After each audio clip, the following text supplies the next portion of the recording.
Hello, this is Creepy Stories, and I'm here with another story for you.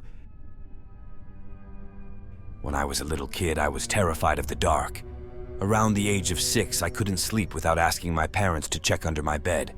I was sure there was some monster that would eat me. Even with a nightlight, I saw dark shadows moving in the corners of my room, or strange faces looking in my window. My parents tried to reassure me that I was just having a bad dream, or it was all just the play of light, but my young mind was certain that the moment I fell asleep, bad things would get me. I usually hid under the blanket until I was tired enough to sleep, but sometimes I would run crying to my parents' room in a panic, waking up my siblings in the process. After such a night, it was almost impossible to get a good night's sleep. Finally, after a particularly traumatic night, my parents had had enough. Unfortunately, they were well aware that arguing with a 6-year-old was a futile endeavor, and they wouldn't have been able to logically convince me to overcome my fears. They had to be clever. My mom's idea was to sew me a sleeping buddy. She gathered a few random leftover pieces of fabric, and with the help of a sewing machine, she created my friend named Mr. Barley Bob, whom I affectionately called Eek. Eek was a sock monster, at least that's what my mom called him. His purpose was to watch over me while I slept and scare away the monsters that were out to get me. I must admit, Eek was quite scary. Honestly, looking back at him now, I'm amazed that this terrifying and weird thing came out of my mom's head. He was put together like a little Frankenstein gremlin with big white button eyes and drooping cat ears. His little hands and feet were made from my sister's black and white striped socks, and the green part of his face was made from my brother's long soccer socks.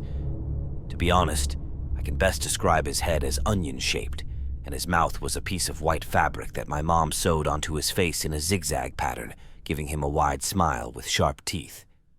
I loved him, and from then on, Eek never left my side, but only after sunset, of course, because he didn't like the sunlight. He always got upset if I wanted to take him to school with me, but that was okay. I only needed him at night to scare away the boogeymen, which he was very good at. So every night at bedtime, Eek would tell me where the monsters were hiding, and I would put him in that part of the room where the scary things were lurking. If there was something in the closet, Eek stood guard in front of its door. If a dark creature was scratching at the window, Eek was there, pressed against the window glass. If there was a big hairy beast under my bed, then Eek went under the bed too. Sometimes the monsters hid in my dreams, and then Eek would appear in my nightmares. It was fun to bring him into the dream world, where we spent hours fighting demons. The best part was that in my dreams, Eek really talked to me. "How much do you love me?" he would ask. "More than anything else," I would always answer. One night, when my first tooth fell out, Eek asked me for a favor. "Can I have your tooth?" he asked. "Why?" I asked. "To help me destroy the bad things," he said. The next morning at breakfast, my mom asked where my tooth was. She said the tooth fairy couldn't find it under my pillow. When I told her that I gave it to Eek, she just shrugged her shoulders and continued feeding my little sister. From then on, whenever a tooth fell out, I gave it to Eek. He always thanked me, of course, and told me that he loved me. But eventually, all my baby teeth fell out, and I started to outgrow the doll-playing phase. So Eek sat on the shelf gathering dust, slowly being forgotten. However, as time went by, the nightmares got worse. So bad that even during my waking hours, ghosts haunted me from every dark corner and rustling bush. They terrorized me.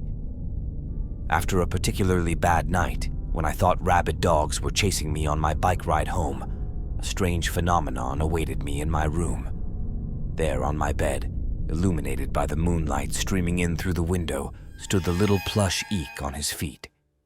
At first, I thought my eyes were playing tricks on me again, like they had been all night, so I tried to turn on the light, then again.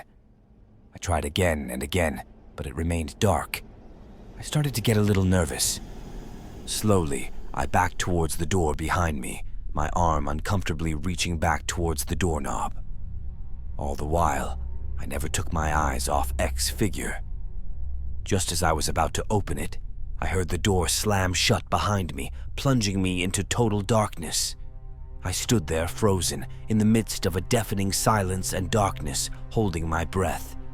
I don't know how long I stood there, but after what felt like a lifetime of chilling fear, I heard that sharp, familiar voice again.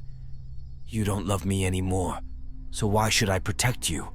What should I protect you from? I'll show you." When I blinked, everything changed.